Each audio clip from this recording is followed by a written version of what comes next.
जरा सोचिए, अगर आयकर विभाग की एक टीम आपके दरवाजे पर दस्तक दे, लेकिन आप एक कवि हैं और आपकी असली दौलत है आपके शब्द। आज हम ओम प्रकाश आदित्य की मशहूर व्यंग्य कविता छापा की दुनिया में उतरेंगे।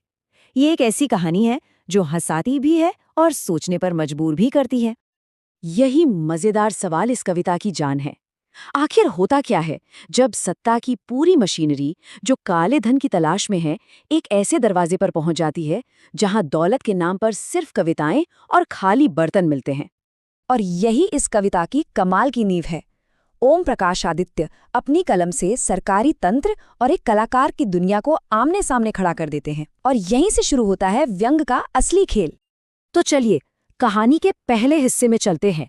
ये हमें सीधा उस सुबह में ले जाता है जब कवि के शांत जीवन में कुछ अनचाहे मेहमानों की दस्तक से खलबली मच जाती है। कवि के अपने शब्दों में ये कोई मामूली छापा नहीं था, बल्कि बहुत बड़ा था। ऐसा लगता है मानो अधिकारियों की पूरी फौज किसी छिपे हुए खजाने की तलाश में आ धमकी हो। उनके आने भर से ही हवा में एक अजीब सा तनाव घुल जाता है। और बस यहीं से व्यंग्य का असली जादू शुरू होता है। अधिकारी पूछते हैं, सोना कहाँ है? मतलब गोल्ड। लेकिन कभी जवाब देता है, मेरी आंखों में है, कई रात से नहीं सोया हूं। ये एक ही शब्द पर दो बिल्कुल अलग अलग दुनियाओं का टकराव है। एक दुनिया है भौतिक और दूसरी है काव्यात्मक। कवि के इस जवाब से अफसर हैरान तो हुए, पर अपने मिशन पर अड़े हुए थे। तो अब वो अपनी महान खोज शुरू करते हैं। घर का कोना कोना खंगाला जाता है उस छिपी हुई दौलत की तलाश में जो वहां है ही नहीं। उनकी खोज शुरू होती है घर की सबसे आम जगहों से। वो अनाज के कनस्तरों और पानी के मटकों को खंगालते हैं, इस उम्मीद में कि शायद कुछ वहीं छिपा हो। रसोई में भी उनके हाथ क्या लगता है? सिर्फ खाली टिन के डिब्बे। हर डिब्बा मानो कवि की गरीबी का मूक गवाह बनकर खड़ा हो। अब उनकी हताशा बढ़ने लगती है और वो फटे हुए तकिए की रुई तक नोचने लगते हैं। क्या पता, शायद नोटों की गड्डियां या सोने के सिक्के रुई में ही छिपाए गए हों। और आखिर में वो बच्चों की छोटी सी गुल्लक को भी नहीं छोड़ते। लेकिन नतीजा वही सिफर। ये खोज पूरी तरह से नाकाम रहती है, क्योंकि जिसे वो ढूंढ रहे हैं वो इस घर में मौजूद ही नहीं है। जब अधिकारियों के हाथ कुछ नहीं लगता तो वो निराश होकर कवि से ही सवाल करने लगते हैं। और यहीं से कविता एक ऐसा शानदार मोड़ लेती है जहां शब्दों का एक खेल पूरी कहानी ही बदल देता है। जब अधिकारी पूछते हैं कि भाई तुम्हारे घर में कुछ है क्यों नहीं, तो कवि एक बहुत ही चतुराई भरा जवाब देता है। वो कहता है, मेरे घर में अगर अर्थ मिले तो मैं आपको दे दूंगा। और इसी अर्थ शब्द में इस कविता का पूरा जादू, पूरा सार छिपा है। अधिकारियों के लिए अर्थ का मतलब है पैसा, धन दौलत, जबकि कवि के लिए अर्थ का मतलब है मायने या विचार, जो उसकी कविताओं की आत्मा है। इसी एक शब्द से कवि पूरी बाजी पलट देता है। यही टकराव तो इस कविता का दिल है।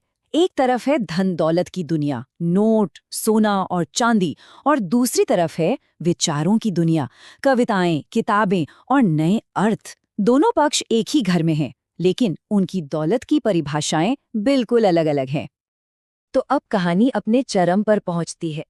जब अधिकारी पूरी तरह हार मान लेते हैं, तो कहानी में एक अप्रत्याशित और बहुत ही मजेदार मोड़ आता है। खाली हाथ, थके हारे और शायद अपनी गलती पर थोड़े शर्मिंदा भी, अधिकारी आखिरकार जाने के लिए मुड़ते हैं। उनकी उम्मीदों का महल ढह चुका है। उन्हें यकीन हो जाता है कि यहाँ उन्हें कुछ नहीं मिलने वाला। और तभी जाते जाते अधिकारियों में से एक अपने अफसर से जो कहता है, वो इस कविता की पंचलाइन है।